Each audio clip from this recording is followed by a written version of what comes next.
हिलाओ नहीं, इसको हिलाना मत। ठीक है, मार्कर क्या हुआ है इसका लिखने वाला?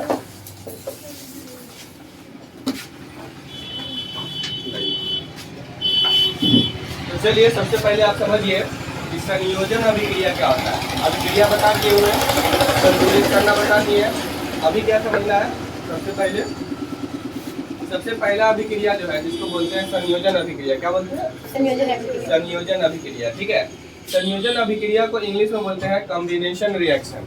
क्या बोलते हैं? Combination reaction. जो कंबाइन का मतलब होता है, कंबाइन इंग्लिश वर्ड है जिसका मतलब होता है जोड़ना। क्या होता है? जोड़ना। यानी कि कोई दो चीज को जोड़ करके एक नया चीज बनावेंगे, उसको क्या बोलेंगे?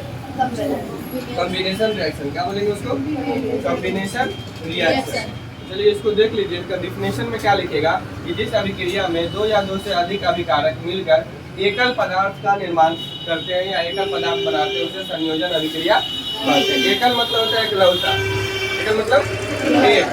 ठीक है, या दो या दो से अधिक पदार्थ मिल करके जुड़ करके एक पदार्थ का बनाते हैं, उसको क्या बोलते हैं? क्या बोलते हैं उसको? संयोजन अभिक्रिया बोलते हैं। जैसे एक पदार्थ मान लेते हैं, आपका एक पदार्थ जो है वो A है और दूसरा पदार्थ जो है आपका B है, और तीसरा पदार्थ ये बना है, ये तीसरा पदार्थ आपका बना है। ठीक है, जैसे मान लेते हैं आप मिलाते हैं चीनी। क्या मिलाते हैं? चीनी में क्या मिलाते हैं? पानी, और बन जाता है आपका क्या? शरबत। ठीक है, तो क्या बताइए ये जो चीनी है यही शरबत है? नहीं। ये जो पानी है यही शरबत है? नहीं है, बल्कि इन दोनों के मिलने से ये शरबत बना है। इसमें एक नया गुण है, न शरबत पानी है न शरबत चीनी है, बल्कि चीनी और पानी दोनों को मिला देने के बाद जो बना है वो है शरबत। और शरबत में एक अलग गुण है, शरबत में एक अलग गुण है। जैसे ये ठोस है और ये क्या है? द्रव है, और ये भी क्या है? द्रव है।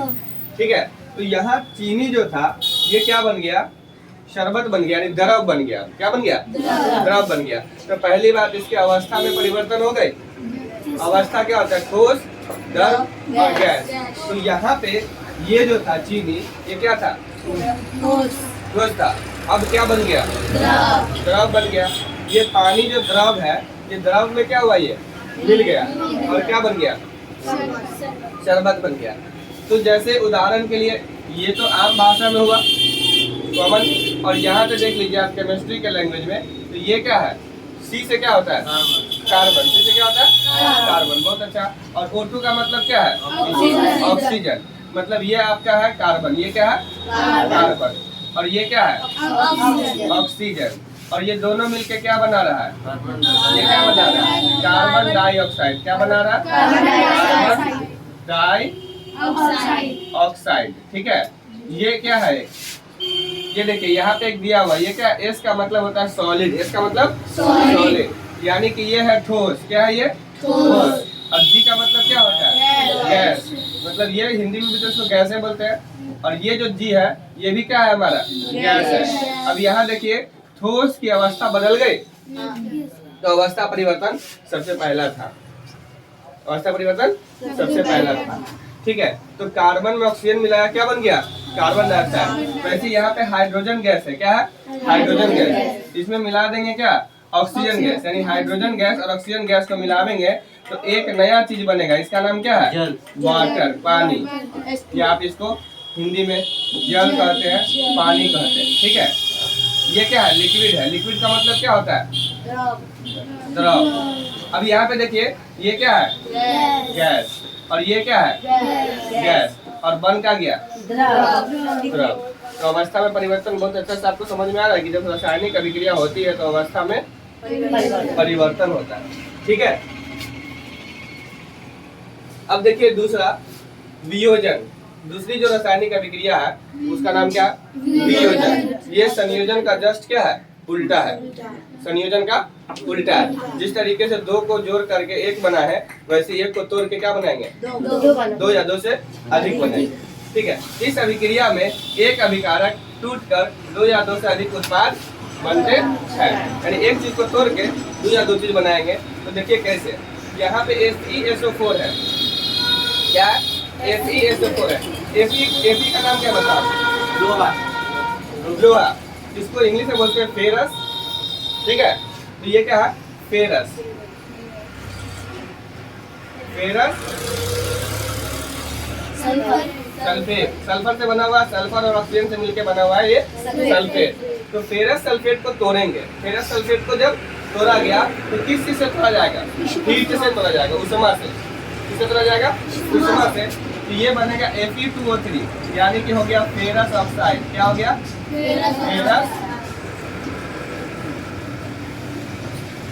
ऑक्साइड। ये क्या हो गया?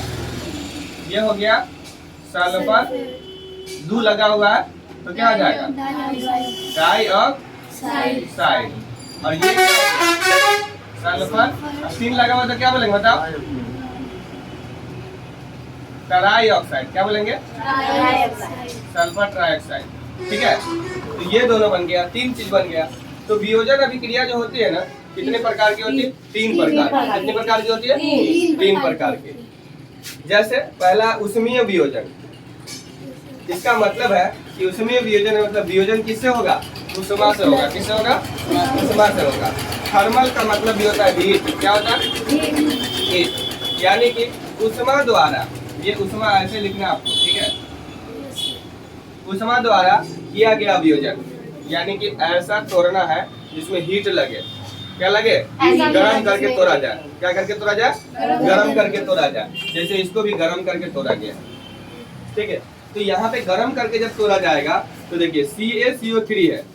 क्या है ये? चूना पत्थर। क्या है ये? चूना पत्थर, जिसे घर की पुताई वगैरह किया जाता है, चूना। तो चूना पत्थर है, इसको बोलते हैं CaCO3, यानी कैल्शियम कार्बोनेट। यहाँ पे देखिए कहीं पे लिखा होगा कैल्शियम कार्बोनेट, नहीं लिखा हुआ तो लिख देते हैं। क्या है ये? Calcium carbonate. इसको गर्म करने पर, क्या करने पर? गर्म करने पर, यानी हीट देने पर, यानी कि उष्मा देने पर क्या हो जाता है? ये टूट करके CaO बन जाता है। क्या बन जाता है? CaO, यानी कि कैल्शियम ऑक्साइड। क्या हो जाएगा? Calcium oxide.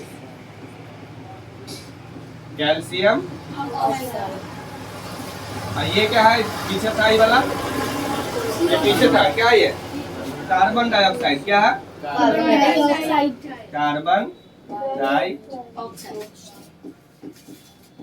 डाइऑक्साइड। ठीक है, तो कैल्शियम ऑक्साइड यानी कि बिना बुझा हुआ चूना। बिना बुझा हुआ चूना, यानी कि अब इसको पानी में नहीं बुझाया गया। पानी में नहीं बुझाएगा, पानी में डालेंगे तो ये बुझ जाएगा। क्या हो जाएगा? बुझ जाएगा। उपयोग विभिन्न उद्योगों व सीमेंट बनाने में होता है। तो आप इसका इस्तेमाल किस चीज में होता है? अलग अलग फैक्ट्रीज में और सीमेंट बनाने में इसका काम होता है। ठीक है, इसको याद रखेंगे कि कैल्शियम ऑक्साइड का उपयोग विभिन्न उद्योगों व सीमेंट बनाने में, सीमेंट जिससे घर बनता है उसको बनाने में किया जाता है। ठीक है, उसके बाद दूसरा जो है वो है विद्युत वियोजन। विद्युत मतलब आप लोग जानते हैं, विद्युत मतलब क्या होता है? इलेक्ट्रिसिटी। यानी इसको इंग्लिश में आप बोलोगे तो इलेक्ट्रोलाइटिक डिकम्पोजिशन। डिकम्पोजिशन का मतलब होता है तोड़ना, हिंदी में हो गया वियोजन, या आप इसको अपघटन भी कहीं कहीं लिखा था। क्या लिखा था? अपघटन। वियोजन की जगह पे कभी कभी आपको अपघटन भी मिला रहेगा। इसका ही मतलब होता है तोड़ना। विद्युत धारा प्रवाहित करने पर होने वाला वियोजन, यानी किसी चीज को लिक्विड बना करके उसके अंदर से क्या करेंगे, यानी द्रव बना करके उसके अंदर से क्या करेंगे? बिजली पास करेंगे, विद्युत पास करेंगे। तो विद्युत जब पास करेंगे तो वो क्या हो जाएगा? टूटना शुरू हो जाएगा, अलग अलग चीजों में बढ़ जाएगा। जैसे आप देखिए पानी। क्या ये? पानी है। जब आप पानी को विद्युत धारा देंगे, ये यहाँ होना चाहिए था, विद्युत धारा इसमें से प्रवाहित करेंगे पानी में से, यानी ये लिक्विड है। क्या ये? द्रव है।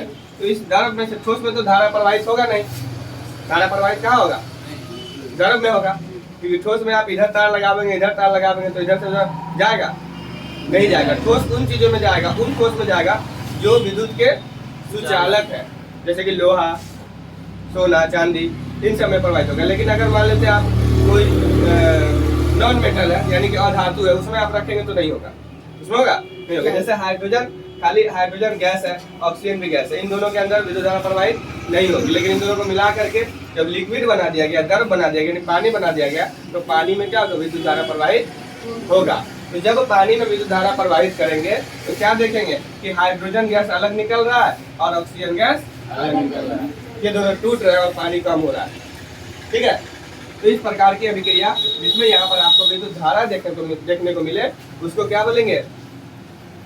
विद्युत वियोजन या विद्युत अपघटन। कहीं कहीं पे विद्युत की जगह आपको ऐसा भी वैद्युत भी मिलेगा, वैद्युत अपघटन या वियोजन। समझ में आ रही बात? अब दूसरा प्रकाशीय वियोजन। प्रकाशीय का मतलब अभी तो पहला वाला हीट था, उस दिन हमने बताया था कि आपको ऊष्मा और प्रकाश ये दोनों में मतलब समझिए। प्रकाश का मतलब होता है रोशनी, क्या होता है? रोशनी। और ऊष्मा का मतलब होता है आपको हीट, क्या होता है? हीट। ये दोनों अलग अलग चीजें हैं। जैसे आप इसको समझ सकते हो कि सूरज की जो रोशनी होती है उसमें हीट ज्यादा होता है ना? वही चांद की जो रोशनी होती है उसमें हीट कम होता है कि नहीं होता है? कम होता है। जैसे कि मान लेते हैं आप ये वाला बल्ब जला रहे हैं, इसमें भी रोशनी है लेकिन हीट कम है। वहीं पे अगर आप दूसरा वाला वो जो होता है पीला वाला बल्ब नॉर्मल जो पहले चलता था, वो बल्ब अगर आप जलाएंगे तो रूम का टेम्परेचर क्या होगा, तापमान क्या होगा, बदलना शुरू हो जाएगा, यानी कि हीट बढ़ने लगेगा। तो ये दोनों अलग अलग चीजें हैं, ऊष्मा अलग है और प्रकाश अलग है। तो यहाँ जो प्रकाशीय वियोजन करना है, क्या करना है? प्रकाशीय वियोजन, यानी कि प्रकाश से, यानी कि सूर्य की प्रकाश से क्या करना है? वियोजन करवाना है। तो जैसे AgCl2 है, क्या है? AgCl2, इसका नाम क्या है? सिल्वर। Ag का मतलब क्या होता है? Silver chloride. क्या है? Silver chloride. इसको जब सूर्य के प्रकाश में रखेंगे, धूप में रखेंगे, सिल्वर क्लोराइड को जब आप धूप में रखेंगे तो इसमें से सिल्वर अलग हो जाएगा। क्या हो जाएगा? सिल्वर अलग हो जाएगा। और ये क्लोराइड है, क्या है? Cl है। क्लोराइड क्या हो जाएगा? अलग हो जाएगा। क्या हो जाएगा? क्लोराइड अलग हो जाएगा। ठीक है, इस अभिक्रिया का उपयोग श्याम श्वेत, स्वयं सेवक का मतलब समझ रहे हो? ब्लैक एंड व्हाइट फोटोग्राफी जो होता है, ब्लैक एंड व्हाइट फोटोग्राफी, यानी फोटो निकालने में पहले हमारा जो ब्लैक एंड व्हाइट फोटो निकलता था उसमें इसका इस्तेमाल होता था। किसका? इसका प्रकाशीय वियोजन का। या आप समझ सकते हैं AgCl का। ठीक है, जहाँ पे AgCl भी हो सकता है, आपका AgBr भी हो सकता है। ठीक है, तो AgBr को अगर आप तोड़ेंगे तो क्या हो जाएगा? 2Ag plus Br2।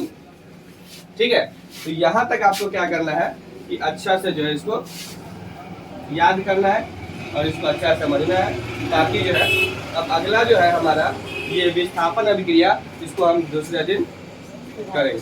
ठीक है,